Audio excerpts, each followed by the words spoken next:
Աստված հավատարիմ է։ Դեյվիդ Վիլկերսոն։ Օր դեկտեմբերի 5։ Այլ տեսակի մարդիկ։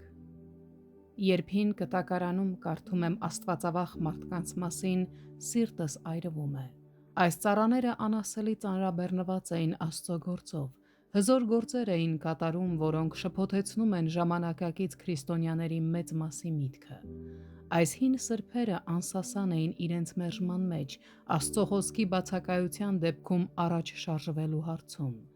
Նրանք օրեր շարունակ լաց էին լինում և սգում նրա տան անկման համար, հրաժարվելով ուտել, խմել կամ նույնիսկ լվանալ իրենց մարմինները։ Նրանք իրենց մազերն էին պոկում իրենց գլխից և մորուքից։ Եզեկիել մարգարեն անգամ 390 օր անշարժ պառկել էր ձախ կողքի վրա Երուսաղեմի փողոցներում, շարունակ զգուշացնելով Աստծո գալիք դատաստանի մասին։ Եզեկիել 4-րդ գլուխ։ Հետաքրքիր է, թե որտեղից են այս սրբերը ստանում այս հոգևոր զորությունն ու տոկունությունը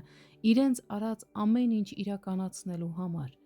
Նրանք բոլորովին այլ տեսակի մարդիկ էին, բոլորովին այլ տեսակի ծառաներ, քան նրանք, որոնց մենք տեսնում ենք այսօր եկեղեցում։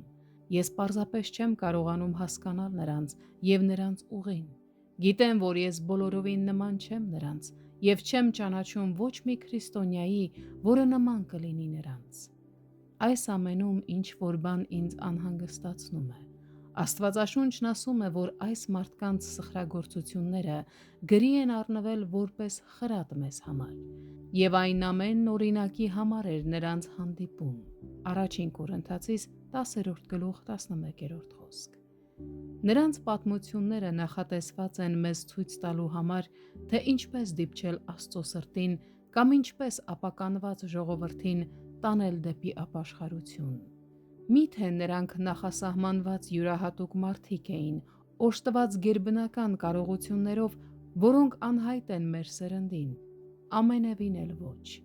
Աստվածաշունչը շեշտում է, որ մեր աստվածավախ նախնի եղբայրները ձեր և ինձ նման մարդիկ էին, որոնք ենթակա էին նույն մարմնական կրքերին։ Իրականում, նրանց կյանքերը մեզ ցույց են տալիս մի օրինակ, որին պետք է հետևել։ Այս մարդիկ իրենց սրտերում և բնավորության մեջ ունեին ինչ-որ բան, որը մղեց Աստծուն ընտրել նրանց իր նպատակները կատարելու համար։ Բայց նաև այսօր Աստված կոչ է անում մեզ ձգտել նույն բնավորությանը։